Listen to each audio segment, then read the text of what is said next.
Hello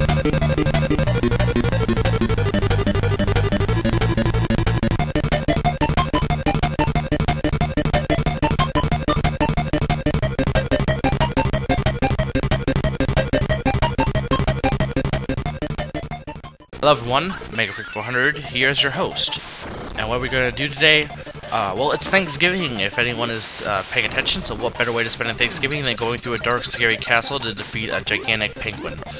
So let's start off by going through this room. Now, a lot of these rooms are kind of similar, like, they kind of like, how am I going to say this? It's very, the castle levels are actually very easy overall. But there's some difficult sections to them, and they kind of repeat it, like, the first level, you know how there was that area of going up fast, and they have this thing of, I think it begins side-scrolling maybe, but there's a lot of similar things repeated. Okay, yeah, this is repeated later on, this whole section. And I'm not sure, you see how you can see those 1-ups? I know there's a way to get them. I think if you defeat the guy and go back to the door, maybe. But whenever you go into the door that you came into, they go to the other side. But there's definitely a way to get them. I just can't remember how. If anyone has any idea how to get those 1-ups, feel free. But yeah, at the end of every level, you will face a mini-boss.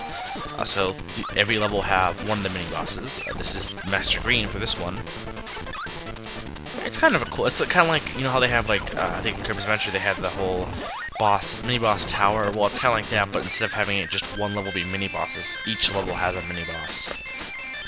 Guarding their leader,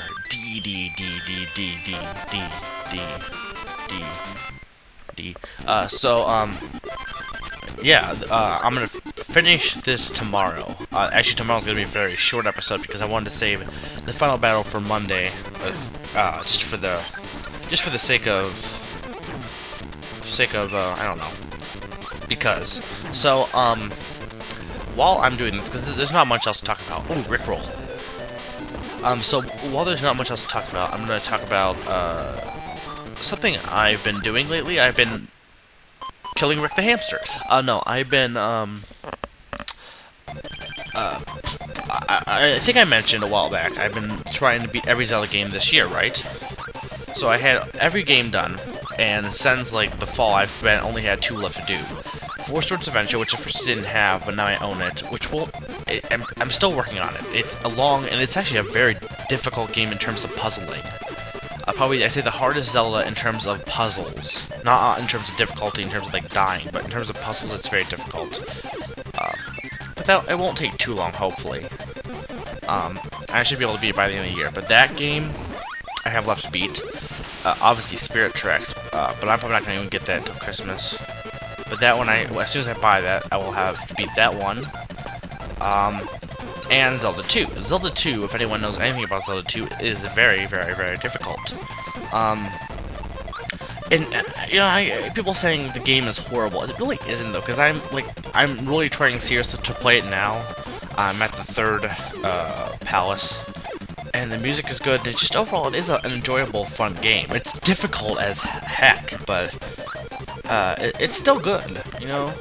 I mean, a game can be super hard. That doesn't mean it's a horrible game, though.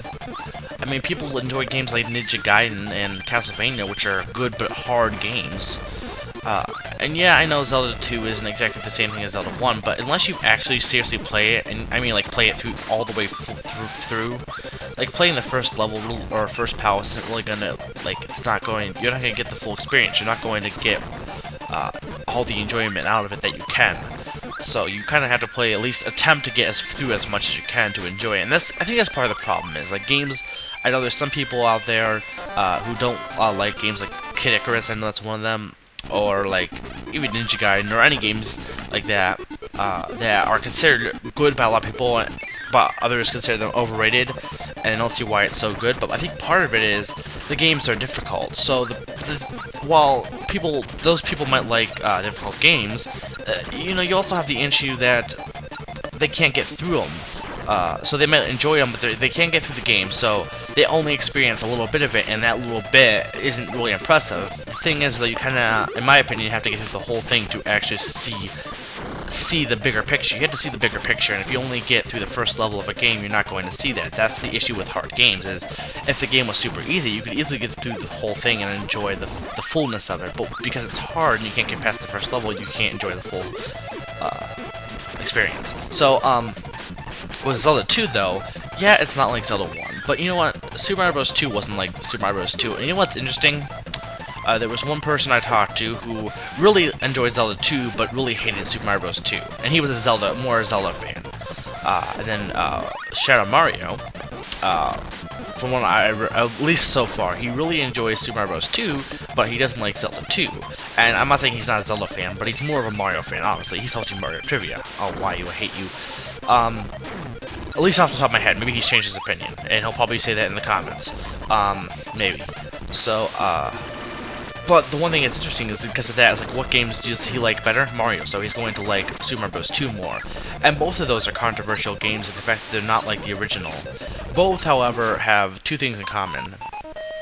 Or a few things in common. A, they're both really good games. Well, A, they're not like the original. And B, they're both really good games, they're just, you know, underrated. The thing with Zelda 2, though, is it wasn't, like, Super Mario Bros. 2 was based on Doki Doki Panic, right? Doki Doki Panic is a good game, but people like the original Mario Bros. Better, for the most part. That's why people like Lost Levels.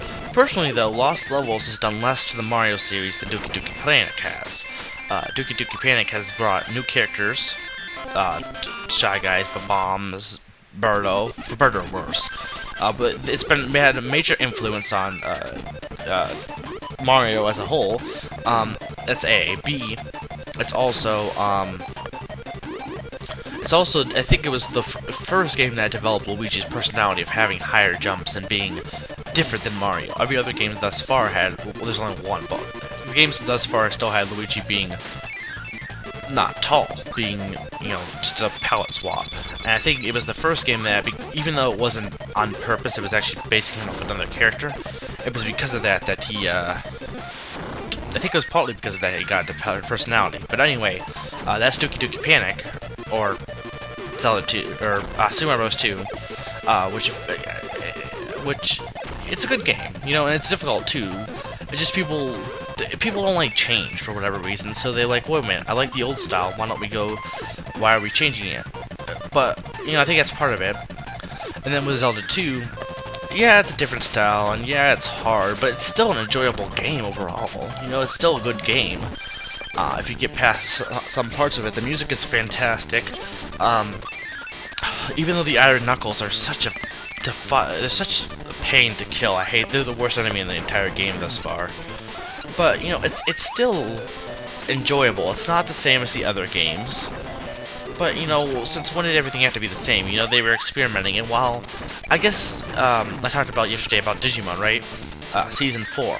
And I'm not saying this is exactly the, you know, that the creator should think of it, or that you should think of it this way. The creators probably should have made it better. But, Digimon 4, I personally have a hard time getting over the fact that you don't control any of the Digimon. They don't have any part in Digimon. They are Digimon. But if you think of it in terms of it not being connected to the other series, then individually, maybe, I haven't watched this, so I can't confirm this, it would be considered good, you know, without the comparison.